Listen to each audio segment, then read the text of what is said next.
Alex Hormozi is the king of marketing, and he brings in thousands of customers across all of his portfolio companies, making him hundreds of millions of dollars a year. And I wanted to find out some of his secrets for getting new clients, so I'm planning on watching some Alex Hormozi videos and giving my thoughts generally on some of the stuff that he goes through. I'm going to show you how to get your first 5 customers in 10 steps. The wild world of YouTube has videos everywhere telling you how to scale and grow, but I think people overcomplicate it. So the first step to getting this going is you need to get a list. But I don't have a list, Alex. You're damn straight you do. Number 1, I want you to go to your email account. Pull all the contacts that you have in there. Anybody that you've ever messaged or emailed. That becomes list 1. List 2 is I want you to go to every single social media profile that you have, where you can direct message people. So if you have followers that you can DM, I want you to write down every single one of those people. List number 3, pull out your phone, look for your contacts, and I want you to export them. List 1 is all your email contacts. List 2 is all of your social contacts. And list 3 is all of your phone and private personal contacts. I think he makes some pretty solid points here, but it's worth mentioning that the lead lists he's putting together here are warm leads. So people that in some way you've contacted in the past. And warm leads are great. They're actually far more preferable than cold leads because they know you in some capacity. However, a couple things worth noting. One is that a lot of those people on those lists are not going to be qualified. I would highly recommend vetting the majority of the people on those lists before just reaching out to everyone you know. However, there are also a ton of other lead sources that you can source from. I would definitely recommend checking out sources like Apollo, Ocean.io, Clay, LinkedIn Sales Navigator, and finding some cold leads to reach out to as well. If you add all 3 of those together, you will have a shitload more leads than you thought you did. And you're like, wait, you're gonna ask me to contact these people? Slow down.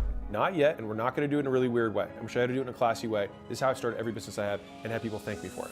The second step is that you pick a platform. All right, so you have all these contacts, but you're gonna have to pick one platform that you're gonna start messaging or emailing them with. Start with the one that you have the most people on. So if you have the most Instagram people, or you have the most email contacts, or you have more people in your phone than any of those, start there. Finding a platform is always difficult for cold outbound, but for warm outbound, it's always best to use a platform that you have the most affinity on. If you have a ton of LinkedIn followers, reach out to people on LinkedIn. If you have a ton of followers on Instagram, reach out to them on Instagram. But what do I say? You personalize your message. So what you want to do is you want to use something you already know about the person or prospect in order to initiate reaching out to them. This is also just called being a human being. What you do is you take 30 seconds, you look at someone's profile and you say, oh, they have got this thing, we have something in common, and you can reach out to them with that as your primary message. I fully agree with this as well. If you don't personalize your messaging, people are just going to automatically assume that you're templatizing messages and sending it to them. If you want to be an actual person, I would highly recommend personalizing at least the beginning of your message, if not all of it. A great way to personalize a message is by tying your value prop into the personalization you are using when you're sending out to somebody. So for example, hey, I saw you just got hired at Microsoft. I figured since you just got hired, you're looking for ways to really shift the landscape of your position. Here are a few ways we can do that with our product. And if you don't want to personalize every single message individually, use a tool like Clay and you can do the exact same thing at scale. For example, you can be like, hey, saw you got a baby. Hey, saw you switch jobs. Hey, saw you move.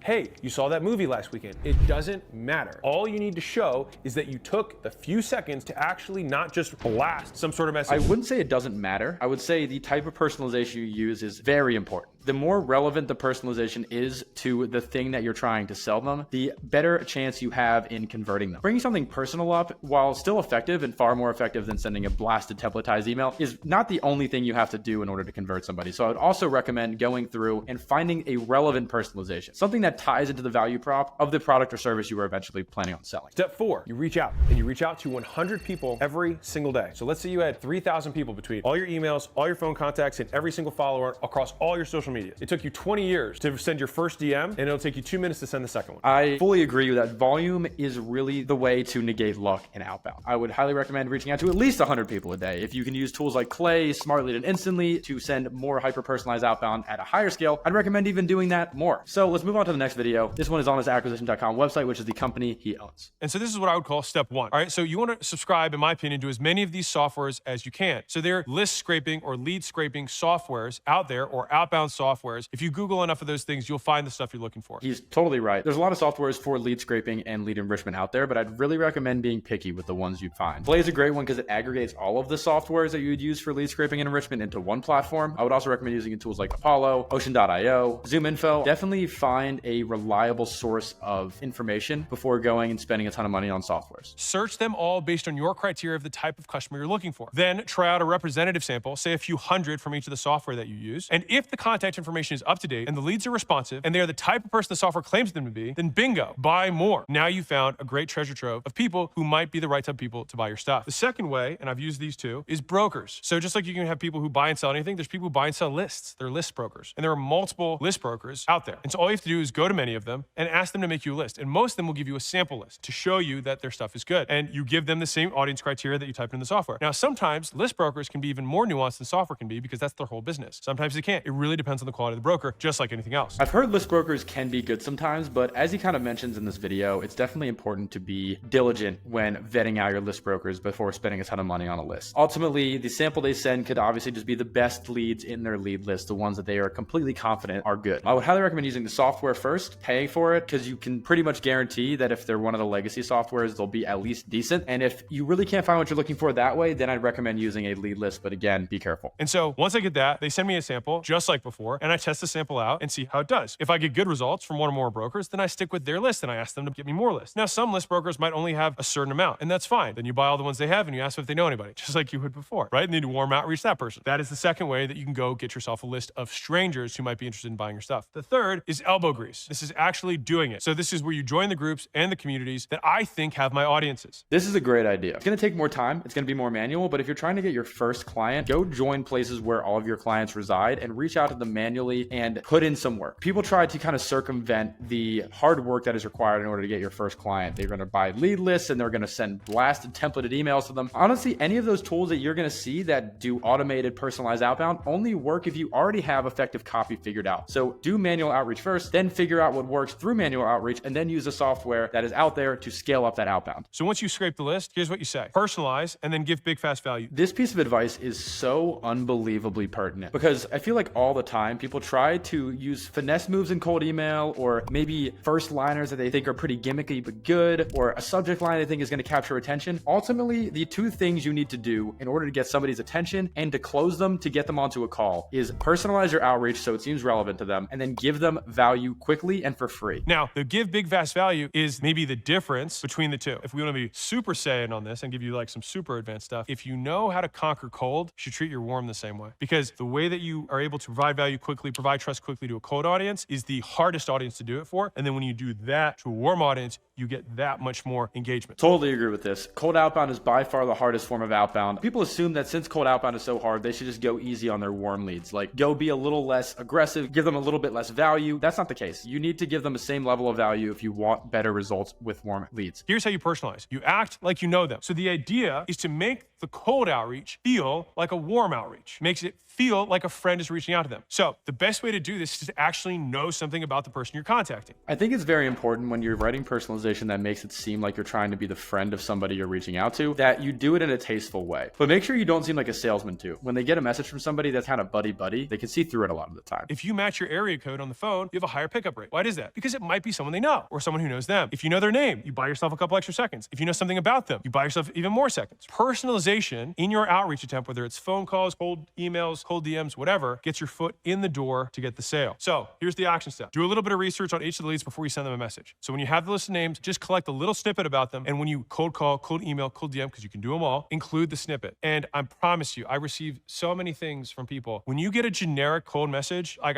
I can't get it out of my inbox fast enough. True. The reason that good cold outbound stands out so much is because 99% of people don't want to put in the effort to write a good cold outbound email. If someone takes time to actually understand what my business is, understand my needs, understand a little bit of my background, and then makes that, I will usually take the time to read it. Why? Because I'm interested in myself. And so we want to leverage that self-interest to get them to respond and like us more. Invest the time, pay the people, pay the software that do that. Now, there are softwares right now that do that. So the problem number 2 here is that I have my list now, but what do I say to them? That's what you say. Talk about them. Once you know what to say, now you have, how much should I be doing of this? So I'm not getting as many chances to tell people about my amazing stuff. What do I do? What you want to do is offer what other people actually charge for. Not offer something so good that you could charge for it. No, offer stuff that other people charge for. This is such an important point because I feel as if, especially when I'm working with clients myself, they're a bit hesitant to actually give away something of value. They want so badly to get on a call, but when you ask them, what are you willing to give in exchange for that? They don't actually give you anything. The services that you provide, while valuable, should be given away to them for free in kind of a sampling, and that will really prove how valuable your services are in the long term. It's a much cleaner way, and they already have an anchor for what the value value is. They understand that this actually costs businesses money. And when you do that, the likelihood that they will respond to you is significantly higher. And you will significantly increase the percentage of people who respond to your outreach attempts. Once you do that, now you get to problem number 3, which is, okay, I have my list and I'm reaching out to people with a good lead magnet, but I'm not getting enough chances to tell people my stuff. So what do I do? So there's 3 things that we're going to do. We're going to increase volume. And all 3 of these things increase volume. So the number of times and the number of people who hear your thing. So 1 is we automate delivery. 2nd, we automate distribution. And 3, we follow up more times in more ways. Totally agree with this. Clay and SmartLead and HeyReach are the 3 tools that I would highly recommend using to automate delivery and distribution in some capacity. HeyReach for LinkedIn, SmartLead for email, and then Clay to create the enrichment and data infrastructure to allow that automation. So when we automate delivery, we want to do that to the extent that we can, because what it does is it unlocks huge scale. So there's 2 ways you can think about delivering anything. You can have something that you deliver live, you can have something that you record. So I could copy and paste something that is recorded. Now, flip side is I could leave a live voice memo that I say the person's name in it, and then I send that as my DM. The likelihood that that gets a high response rate is much higher. Why? Because it took active time to write it. So it's scaling the unscalable in a way. We're personalizing the outreach attempts. This is a different way of personalizing. Now, in time, as AI becomes crazier and crazier, there will be a continuous arms race between people sending and people receiving of, is this legitimate or is this AI that said my name, etc. And we'll figure it out over time. Videos soon will be automated with AI and convincing enough to be good. Voice is already pretty much there. Emails are 100% there if you do it correctly. So it's very true that there's going to be a constant back and forth determining whether something is AI created in some capacity or not. So how well are you doing? The 2 times I failed at cold outreach, I hired people who never tracked metrics well. The 3rd person did, and cold outreach succeeded. If you're not tracking deliverability in some capacity, you're going to have a problem. Tracking deliverability is so unbelievably important because if your emails aren't getting delivered, there's no chance anybody's responding to them. If they're not tracking reply rates, then they have no idea whether people are even reading the emails or not. If it's an essay long email, people probably aren't going to read it, nor are they going to reply at all. And if not tracking positive replies, they don't know what works and they don't know what doesn't work. And so their iteration is pretty much meaningless because they have no idea what they're even testing. And so here's an example. So 100 cold calls a day, you get a 25% pickup rate, so 25 pickups, and 25% want to take the lead magnet, whatever the thing is. So 4 people become engaged leads. So that means that it may take me 4 hours of making cold calls to get 1 engaged lead per hour. So 4 total. Not a bad deal. You get 1 engaged lead per hour. It's okay. It's not a bad gig. In terms of your cost per time, it's 0. It's whatever food it takes you to stay alive. Right? If it's somebody else, it's whatever their hourly rate is. Not a bad cost. And this is how it works. And so I'll tell you, this is actually a screenshot from one of our portfolio companies. So let's look at these metrics real quick. They were sending 100 emails per day. 30% of them were getting opened. Honestly, I would say a good open rate is probably near 65 to 70%. However, 48 of those 428 replied. 6% reply rate. That's quite good. We always look for anything above 5%. And 21 opportunities for 48 replies is unbelievably good. Having half of your replies be positive replies and opportunities is great. 21 opportunities from 801 and contacted is incredible. It was great watching some videos. I definitely learned a lot. I hope you guys did as well. Happy prospecting.